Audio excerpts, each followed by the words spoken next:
the Clavium of Vindheim. This is Latin for key of keys, and the holders of these also carry the token of a key that is somehow unique, identifiable to each coronet. These keys are to be somehow fancier and more elaborate than the Clavis keys for the same reign. The Clavium are tokens of gratitude from the coronet to their core entourage.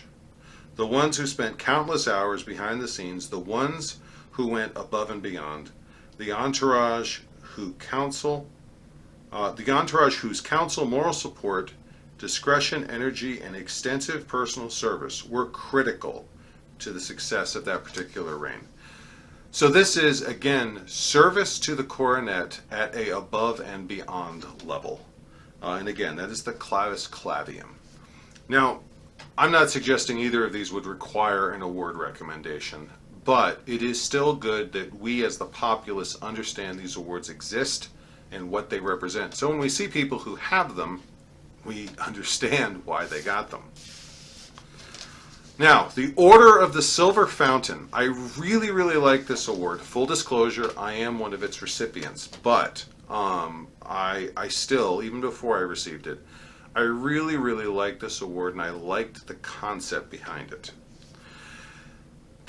These people are recognized for using performance art to serve the populace around them. Whether they are musicians who lend to the ambiance, or singers or bards, or heralds who are crying sight, announcing pairings, introducing a procession, making court happen, whatever. These are the people whose public performance make our day better. And I really like this because it is the idea of recognizing performance. But it's not saying bardic. And it's nothing against bardic. I'm a bard myself, and I have plenty of friends who are performers. But it also recognizes that this is performance that improves the world around them. And it includes voice heralds in that spectrum, which I think is very important because voice heraldry has inherent to it a performance aspect. You have to perform to do the job. It is at the base level, it is diction, it is enunciation, it is projection. Those are the base elements. But also, if you're doing a lot of it, there is the theatrics, the encouragement, the energy. Those are performance characteristics. So the idea that we are recognizing heralds as performers, I think, is very fitting. And for this metric of a very basic idea of we are making the world around us a better place when we do this, I think is very, very good. So the silver fountain, of course, refers to the silver tongue concept. Good things flowing out. And it is an order, a non-armigerous order, so you can only get one, you can only be added once. But you are a member of the Order of the Silver Fountain for your performance, whatever it may be, in improving the world around you in your game. So I'm really, really happy with that award as a concept, and of course I am honored to have received been included in the Order of the Silver Fountain by Romanus and Deanna. Now, the Order of the Wellspring. Again, I'm going to read straight from Deanna's words. Just as performance arts tend to be very public, there are artists who use art in a far more private way in order to benefit everyone around them.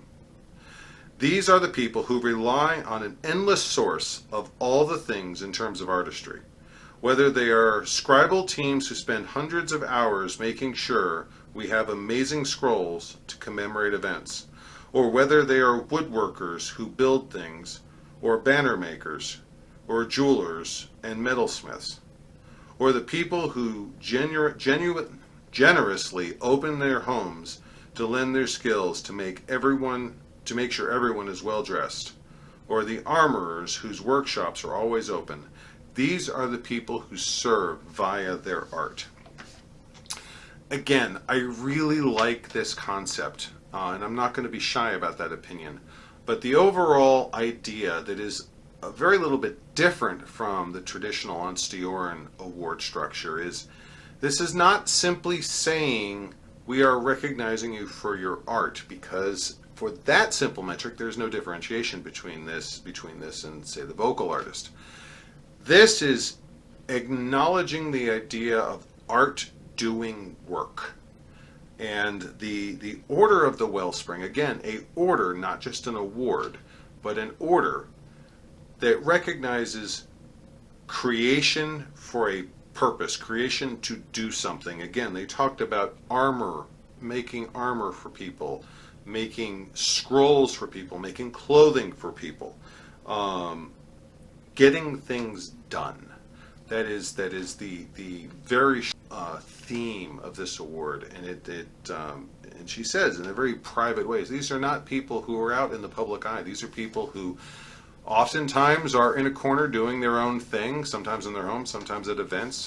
That scroll painting comes to mind. I know a lot of scroll painters just kind of vanish into a corner, paint scrolls, and then go home, and they love it. That's their life, and they love doing it. But also the garb makers, the metal workers, a lot of artisans, it's a lot of time in the shop alone, and we love doing it. But this recognizes the function behind that. These things don't just look nice, but they progress the game. So that is the theme behind the Order of the Wellspring, and I'm very excited. And both the Silver Fountain and the Wellspring, there is no statement here about within witness of their highnesses. So these are very much awards that, as I am reading the text here, they've been explained to us, the populace of Vindheim, these are awards that we, the populace, should reach out to their highnesses and say, I am seeing this from this person. I believe this merits induction into the Order of the Silver Fountain or the Order of the Wellspring. Now, last but not least, and this was an interesting one, and I feel like I need to give some context here, especially to my viewers who are outside of Ansteora. One of the, how shall we say, more dramatic talking points of the creation of Vindheim, when it finally did come to fruition, was a question of borders and what those borders mean. Not only was the question what groups were Vindheim and what groups would remain traditional Ansteora, but there was questions of what do those borders mean?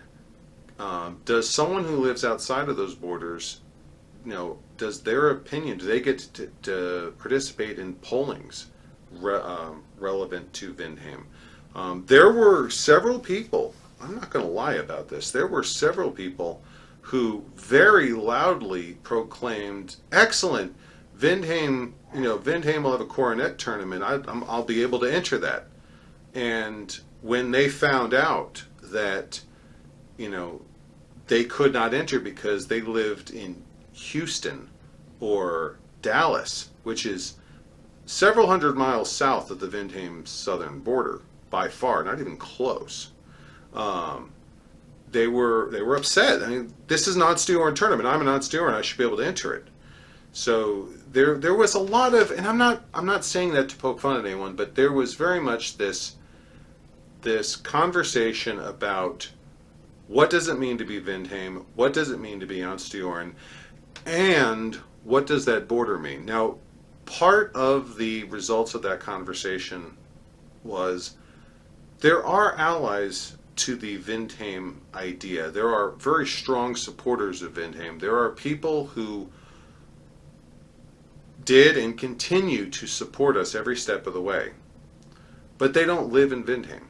And the way the rules have been crafted, their opinion, they will not be able to take part in any Principality-wide pollings. They will not be able to enter, for many of the championships of Vindheim because they don't live here.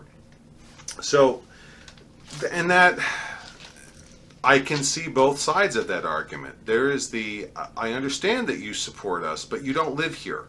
We can't open the doors to people who live outside of Vindheim to come in and voice their opinions because Vindheim is Vindheim. We can't have people from outside those borders coming in and putting their finger on the scales. But the other end, at the same time, I don't want to tell people you're putting your heart and soul into this. No, we don't care about your opinion. We don't want you entering a championship. It's a very fine line, and that particular question is a double-edged sword. And God bless their highnesses, they found an interesting way to bridge those two arguments, and I found this absolutely fascinating. The Order of the Crimson Bowl. This order is our friendship award, recognizing those who do not currently reside within our zip codes, but whose love, dedication, and service make them truly one of us in spirit. This recognizes the depth of that service and extending the bowl of friendship and inviting them to be part of our Vindheim family. It comes with certain privileges connected to it, giving them the right to have their voices heard when the Vindheim populace is polled on their opinions, as well as allowing them the right to compete for ceremonial championships. Because it comes with some very special privileges, this one particular award is restricted to a maximum of 2 new members per coronet. So I want to unpack a few things there. The Crimson Bowl, let's start with the limit. 2 people per coronet. That seems like an interesting number. We just talked about the Bastion, which is one award, 1 member per coronet. And before that was the Lion of Ansteora, which is once per coronet, and that's a hard and fast line that no one's ever going to flirt with here. So why 2? And the reason why, actually, I found this really a masterstroke, and that is a lot of our allies kind of come in pairs. A lot of, not all, but a lot of them are husband and wife, or other romantic, however you want to construe that, romantic partners, but they are couples. And the first 2 people to receive the Crimson Bowl were a husband and wife, who are very, very, long-standing northern players whose mundane lives took them south into Texas, but have been, very ardent and loud supporters of the Vindheim movement for as long as I've known them, at least. So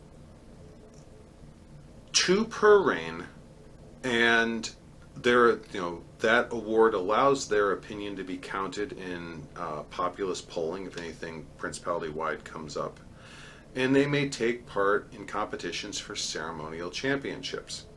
Now, I immediately know what some people are asking. Wait, does that mean they can enter the Coronet tournament? And no, they can't. The Principality law expressly says you must reside within the Principality zip codes. Full stop, no exceptions. In fact, it goes on to say you must reside there. You must have resided there for a certain amount of time before you could enter the tournament, and you must continue to reside there for the duration of your reign. And I believe in order to get in, you must have a reasonably solid belief that you are going to, the military moves you, we understand, but you can't enter, knowing you're going to be moving out of state in 2 months, kind of thing. So this is, like I said, this is really a kind of a political masterstroke of bridging that line that says, you don't live here, but we value your contributions even though you don't live here. So that is the Order of the Crimson Bowl, and that's an interesting one because I would imagine every prince and princess that ascends the throne there will already have a likely list of candidates. That's a fairly specific and frankly politically intimate type of circumstance, but it does not say anywhere that I've read anything about direct witness only. So I can't imagine why the populace, there should be no negative repercussions if the populace were to write in a recommendation for someone. we do see things that their highnesses don't. That's the virtue of being, a populace. We see things, the many hundreds of us see things that two people might not. So we're still making this up as we go. We're still making up the traditions. Maybe the Crimson Bowl is something that we can establish a tradition of. Populace Council. We write our recommendations for it, and their highnesses consider that. Or no, they just make their own decision because it is their highness's discretion. We will see. But right now, those are all the awards. Those are what we have. Those are what we go forward with. And as to what the future holds, what will those insignia look like? What will the final names be in the awards constitution? We don't know. It'll be a great follow-up video when I do make it. But going forward, you do have a couple of awards there you can write award recommendations for. And for Vindheim specifically, I don't currently know of any award recommendation form. So if you did want to write an award, I recommend reaching out to their highnesses directly through their officer emails, which I will link to the Vindheim Principality page, which will have the officer contact information.